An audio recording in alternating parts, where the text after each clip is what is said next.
has allowed me to record. Okay. All right. Little lost.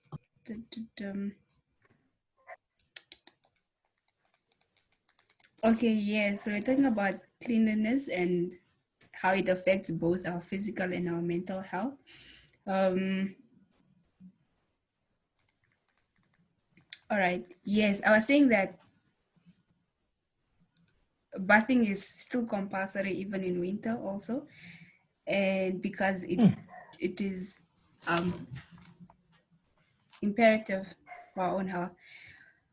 Most persons would receive benefit from a cool, tepid bath every day, morning or evening.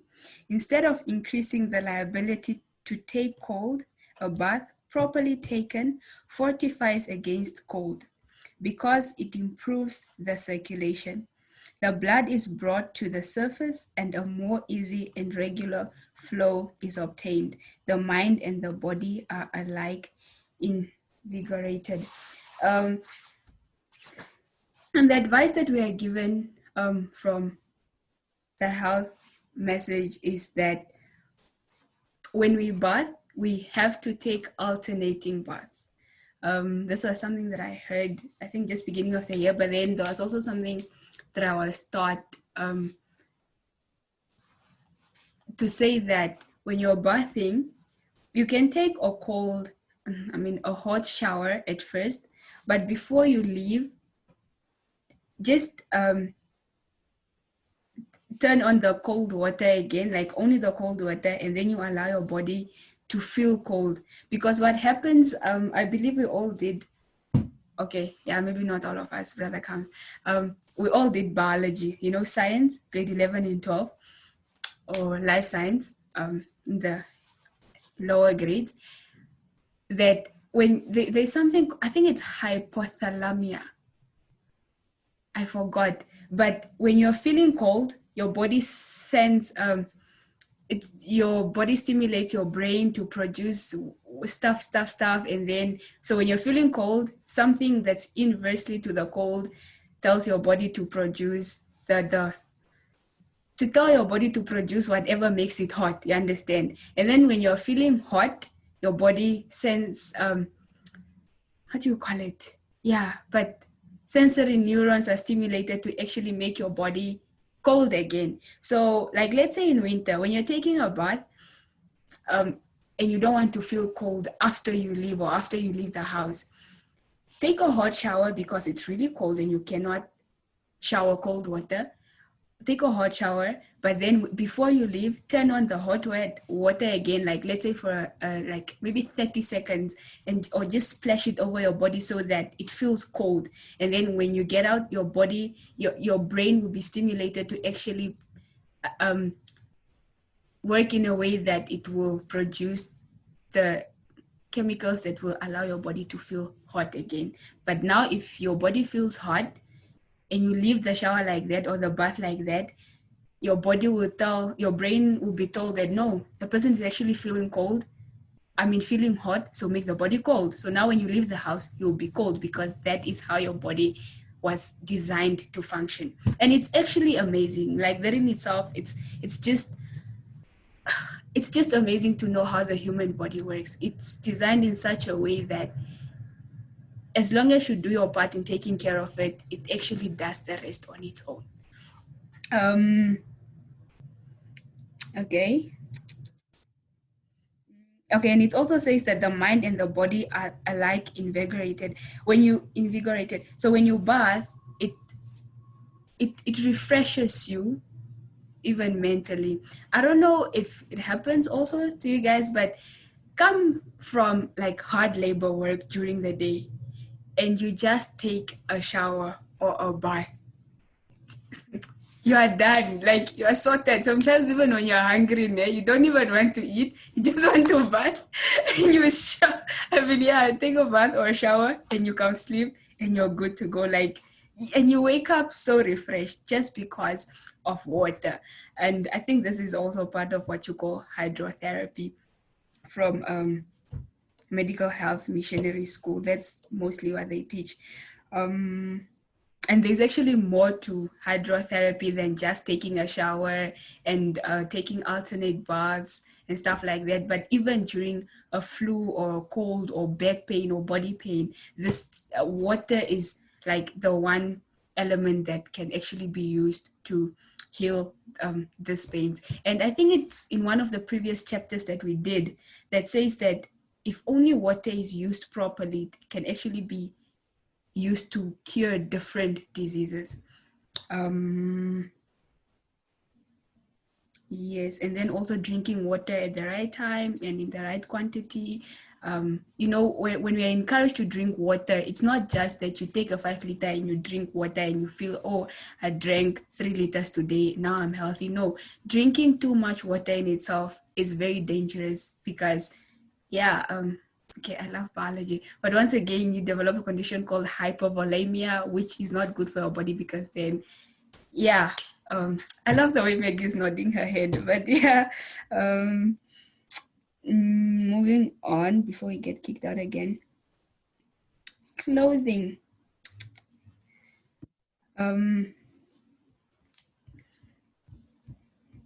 Okay, the muscles, still on water, it says that the muscles become more flexible and the intellect is made brighter. The bath is a soother of the nerves. Bathing helps the bowels, the stomach, and the liver, giving health and energy to each, and it promotes digestion. I really don't think I should elaborate on this, but I think we can all testify on how good taking a shower or bath does to our bodies. It is important also that the clothing be kept clean, that the garments worn absorb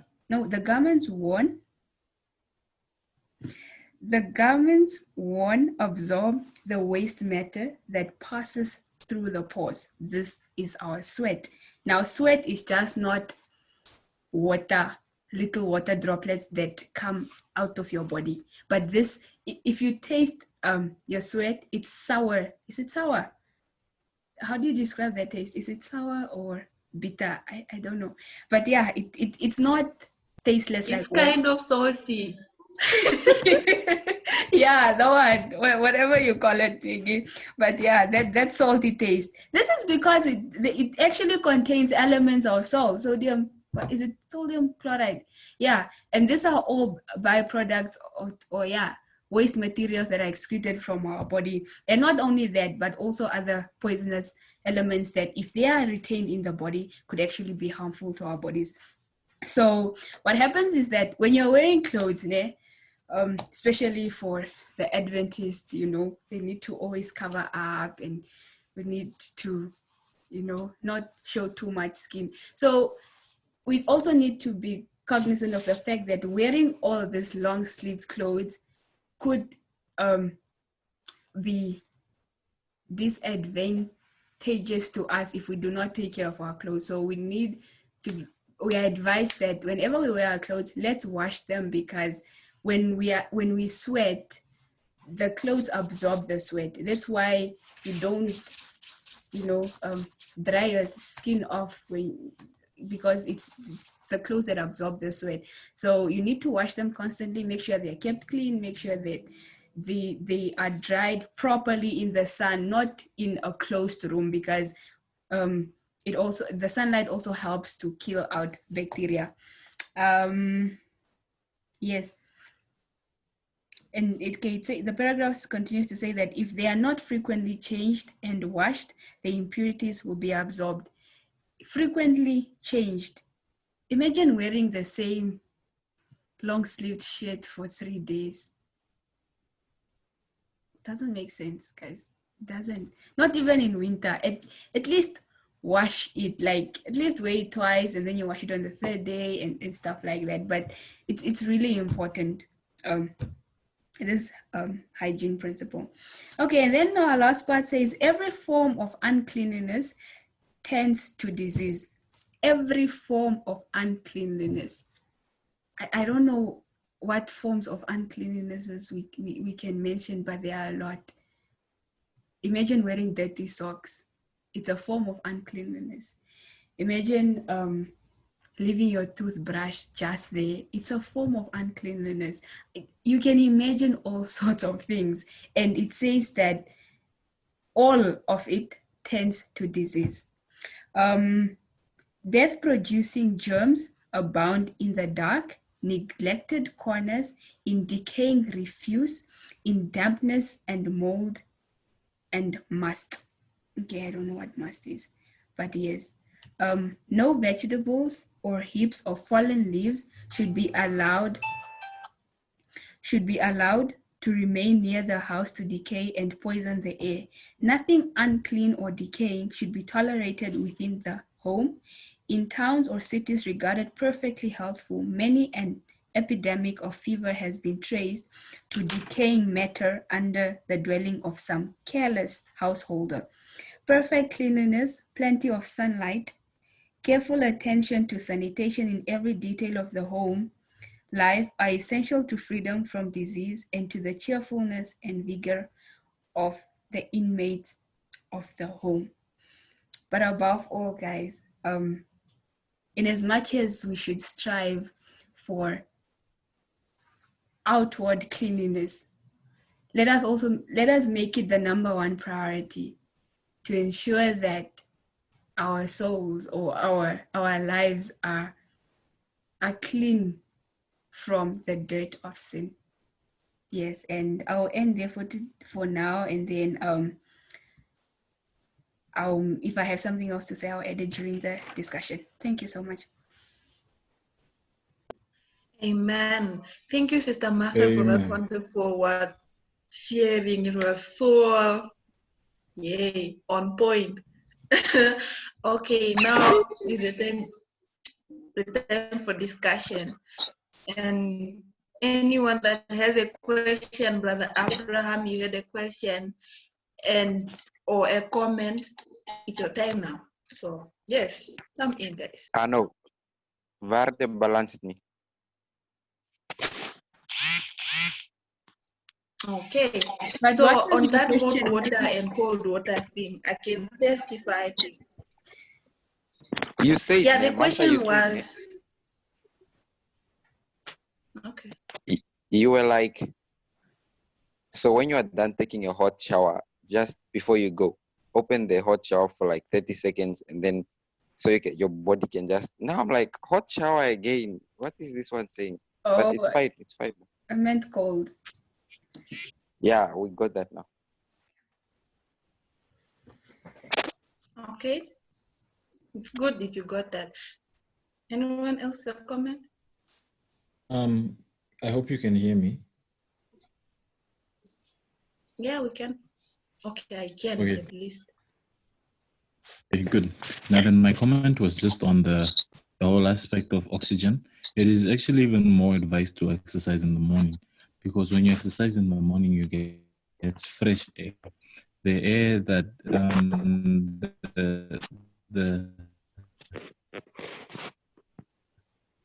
you wait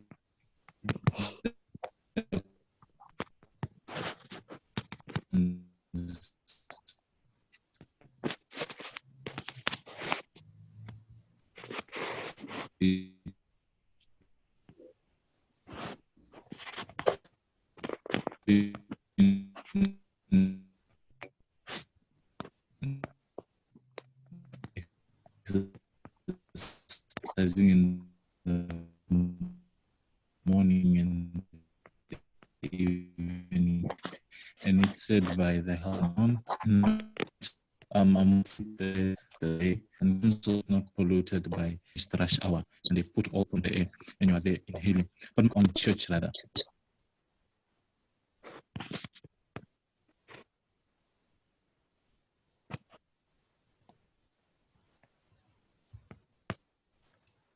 Was everybody able to hear what Brother Wadi said? Yeah. No. we had nothing. Okay, all I heard was sorry. If I heard him clearly, okay, part of what he was saying was that the best time to exercise is in the early hours of the morning, This is because the air contains less impurities. And like, you see, during the day, the vehicles are up and being driven. So they release... The cars, Martha. Yes, continue. Yes, they release poisonous gases.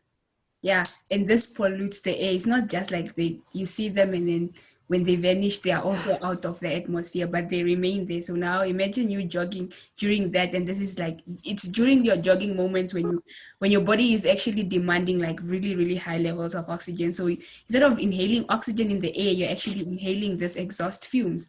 But so now you are saying that the best time to exercise is during the morning when the air is less polluted by this exhaust fumes and poisonous gases.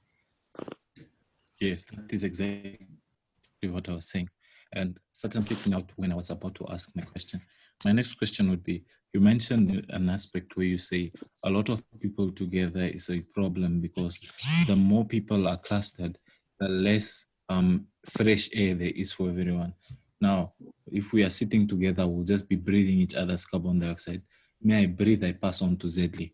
Zedley pass on to Comes pass on to Ruben, and so forth and so forth. But now my question is, in a church setup then, how do we address the situation? Because take, for example, Central that has 800 people and a good 15 are sitting next to each other. It's not Central only. All the churches in Grootfontein also I've seen on the benches. Benches should take at least 6 people, but you find a lot of them together. Now, that's just my question. How do we deal with church settings and how we are clustered, even to a point where there's no freedom to move, just breathing into each other? How do we address that? Okay, it's a very interesting question. But Brother Sumaneka, the structure of Central Church, I have not seen Grootfontein SDA, but the structure of Windhoek Central Church is actually, what's the right word? There is a proper airflow. And it's not like we are at church from 7 o'clock to the next 7 o'clock in the evening. I mean, even if we are, like, by 6 in the evening, it's only like, the first few pews, if they are all fully seated, that are actually full. But then during the day or during divine service hours and stuff like that, especially, okay, let's start from Sabbath school, you don't get a large number of people. So it's not a problem. And then during divine service, which could be potentially dangerous, it's not even dangerous because then it's not for like 5 hours straight. It's like for 2 hours and then people are out already. So all in all, it isn't really a problem. Bye. Mag my dear too. Brother Abraham, we can't hear what you are saying. Okay, thank you. Yeah, I hope I answered Brother Varde's question. Yeah, and also with regards to other churches, I think when a building is set up, there is certain protocol that should be followed. Like, there are people that come and assess buildings, and I think these people are quite aware of how church buildings should be built, and one of the criteria is that there should be sufficient airflow. But the structure should be in such a way that it accommodates airflow. So I don't think it's a problem. You understand? Okay, Brother Varde, you answered. We have engineers here. I think they can testify to that. Okay. Yeah, that's definitely true. Buildings are built in such a way that there should always be sufficient airflow. Clean air must come in and unclean air must exit at almost a proper, I don't know what ratio they normally use. So Varde, you need not to worry. Your carbon dioxide doesn't go to Zedley, doesn't go to Kamhamba. There is always sufficient oxygen in the building. Yeah, that got me comment on that. You may comment. Yes, go ahead, Brother Counts. On the issue of virus question, is very valid. Most of the churches we have aircons now. No, aircon is not healthy. We know central is when it becomes so, the aircons are behind. I think also Pongana introduced the same issue. So I think most of the churches, I think ventilation is not properly in. Because the time we close the windows and we allow aircon to take care of it. Usually those, bigger buildings like, usually at my workplace, this one that sucks the air out. You see those aircons, those stuff. But usually in our setup of churches, the aircons usually, we close the windows and we breathe. And aircons is the one who plays a very big role inside. One that cool, fresh, but not knowing that is carbon dioxide that we are all breathing from each other, because we close the windows and there's no really proper air coming in, apart from my cage where our windows are so big, they really can specify. But other cheeses is very difficult. My brother, that's we out there open, so the air is for free. So going back to the issue that I think air cons gives us also a problem, because we breathe carbon dioxide, because we close our windows and we're just in carbon dioxide. I think we must also look on those issues that churches, I think they must make bigger windows, not those small windows up and have air cons inside where we can't breathe really properly. I know it's luxury and we want one call there, but we must also see on our health experts. Yes, even the car setup. We should be very careful. I see very prominent people here. Brother Rich is studying mathematics and statistics. I believe he'll be driving an expensive car. So it's just a concern that we should take into consideration, that we should be careful with our cars that will have aircon in the future. But my main comment was on godliness being close to cleanliness. You see, when I first came to university, I didn't know this. In Grootfontein, they just teach you to bath, and they give you different reasons, not these strange ones, not strange, but these ones that I'm hearing here. But something interesting, when I came to Windhoek, there were some days when there was no necessity to take a bath. For example, Friday, not Friday, Thursday, when you don't have class, you are not going anywhere, so there was no necessity of bathing. And by virtue of that, I said to myself, maybe I should not. But Sister Natasha Litavula and Lizel Maenga, they spoke to me and they said, brother, godliness is next to cleanliness. I never understood, but finally I have understood. The English is running away. But my main comment is just on clothes that we have that sit for a long time and we wear them. I know it is very customary, especially the brothers. I've seen some sisters, I will not mention names, but for brothers especially, we speak as if wearing the same clothes is okay, but it's not. We should at least alternate. If today you wear this t-shirt, the yellow one, skip one day and then you can wait on the second, but not really. Try to wash it, because the problem is, what is this with the bacteria that is caused in the armpits, that if it gets stuck to the clothes, when we rewear it again, it just goes back, and at the end of the day, we end up complaining that we smell bad, but it is not the situation. And also with regular baths, Ellen White said it a long time ago, but many scientists have done studies and they have come to conclude, just like Ellen White has, that it is healthy to take one bath every 2 days. Yes, that's where I will close.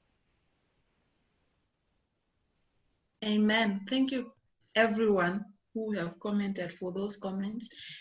Is there anyone else who want to comment? Okay, forgive my language. All right, there's a question that Brother Daniel posted, and he says, should the village house be changed? I don't know why he asked this question. Is it perhaps from the aspect of trees not needing to be too close to the houses, or why did you ask this one? Because now I don't understand. The reason why I asked the question is because in the village house setup, there are no windows. Oh. Maybe I have not been to Katima. You're from Katima, but anyway, from my village, the house. No, let's not say Katima. From his village, maybe.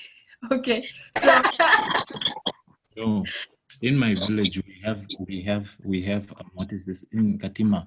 In my village, our houses have at least one window, at least, but they are usually 2 or 3.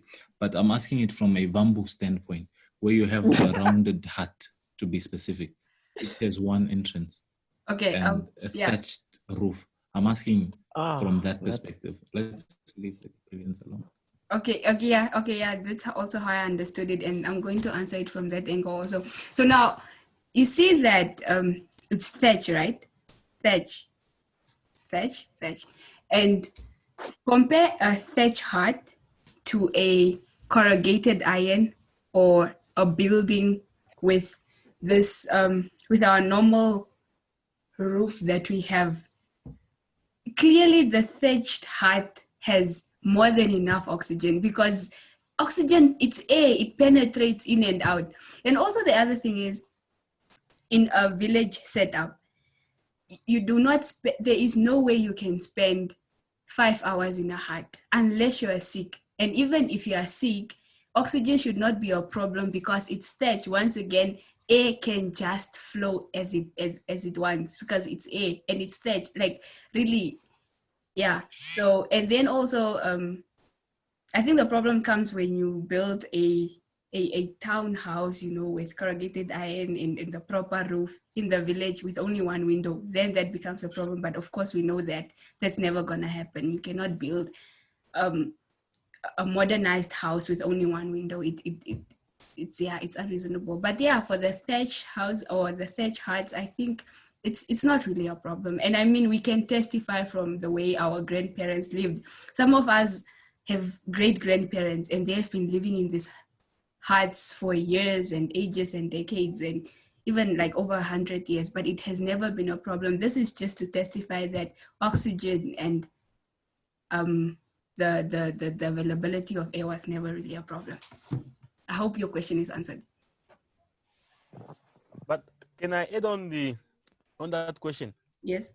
I think one of the biggest problem on those villages is sunlight. We can't have there's no window, so sunlight doesn't really come in.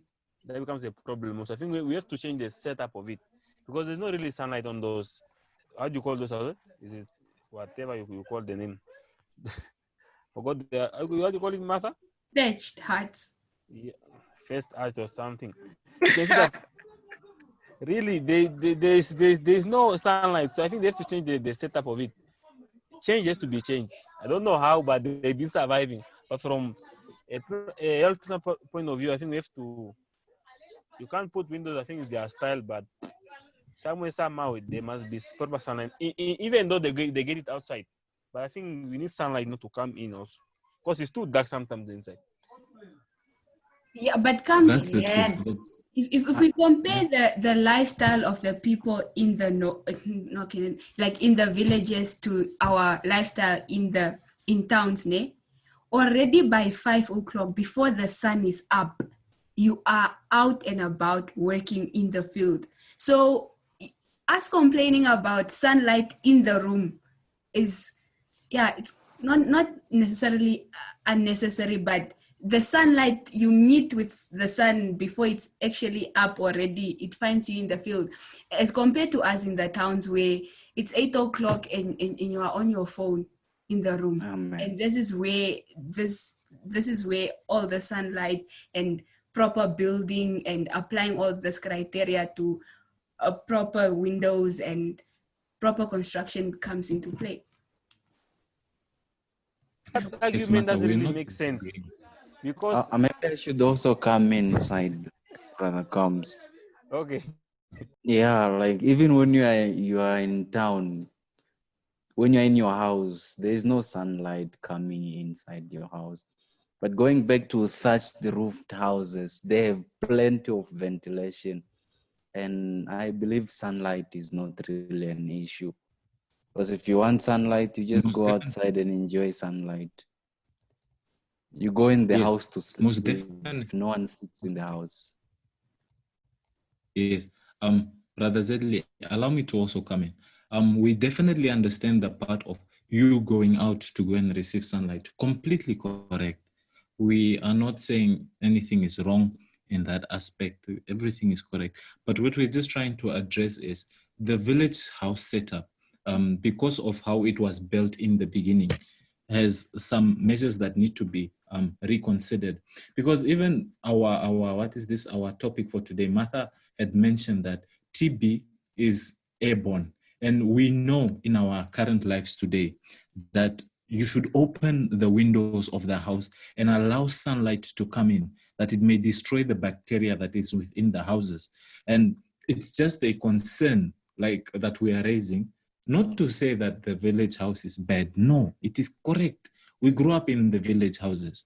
But I know for a fact, myself, that if I lost something in the village house at night, the only way I would find it is with a candle. Even if I come in during the day, there is no way that I will find it, especially when it's in those corners of the bed or somewhere there. Because even the village house setup, think about it. If it's even divided, it does not have a window, it has one door. You enter the door which leads you to the kitchen area where you store the food and enter. But the other compartment, just like the sanctuary, you go in, and even the sanctuary did not have windows. Are you seeing the comparison? But luckily the sanctuary had God. But even if you go to the women to the bedroom section of the thatched house, there is no window and there is no way to get light in there. So what we're just trying to raise is that the thatched house should slightly change. Just take a little window, a little one.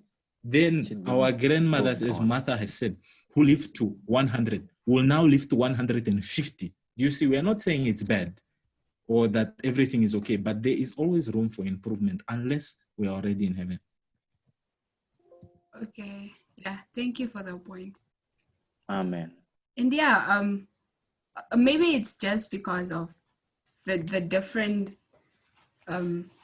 groups that we have in villages, but in some villages, the thatched houses do have little windows. That's what I have seen. So yeah, I think we are being a little biased to say that they don't have, because there are some that have. So it's the little window, the door, and then the thatch in itself. All of this enables for sufficient airflow.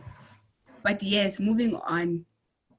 I'm not seeing another question, so handing over to Sister Maggie.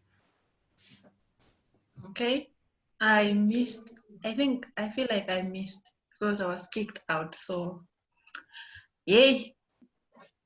We have 4 minutes remaining. Okay, I also want to comment. Okay, my comment is not on the houses thing.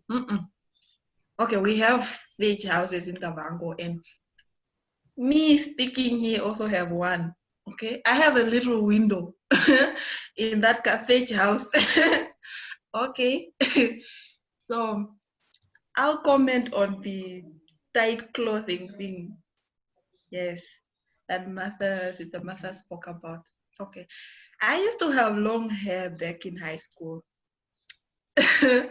Okay, some of you can't imagine that. So, yeah, I used to have long hair. I mean, yes, obviously you have long hair and then you put on a band. Yay. Beauty kills, my dear.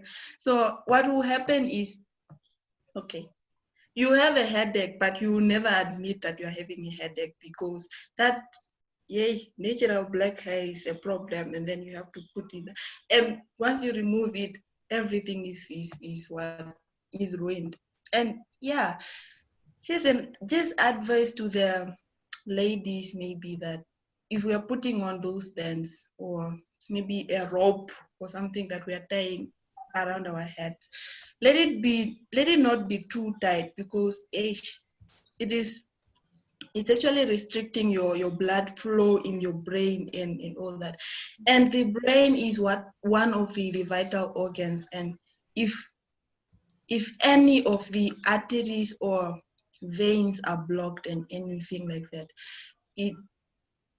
it can lead to stroke and all those other diseases.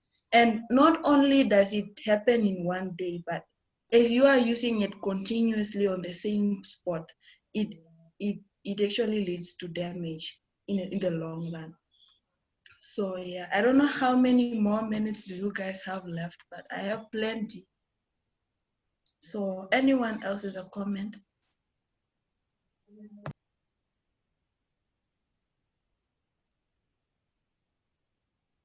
I think those 2 minutes can be utilized.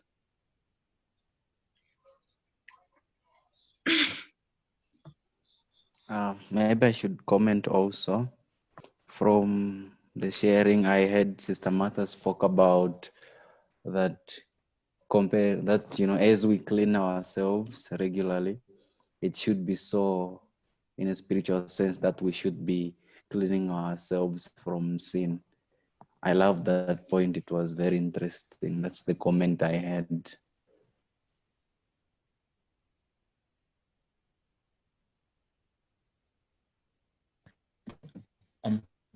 I also then have a question. Hello, can everyone hear me? Yes, go ahead, Brother Bhakti. We can hear you properly. Okay. Thank you, Maggie. My question is, it was a question I said earlier. Health principles that we are advised to take care of. Taking a bath once every second day. What is our take on it? You should just, like, if you bath today, don't bath tomorrow. Like Sunday bath, Tuesday bath, Thursday bath, Saturday bath, just like that. So what do we say? Quickly repeat your question before we leave and come back. My question is, should you bath every day?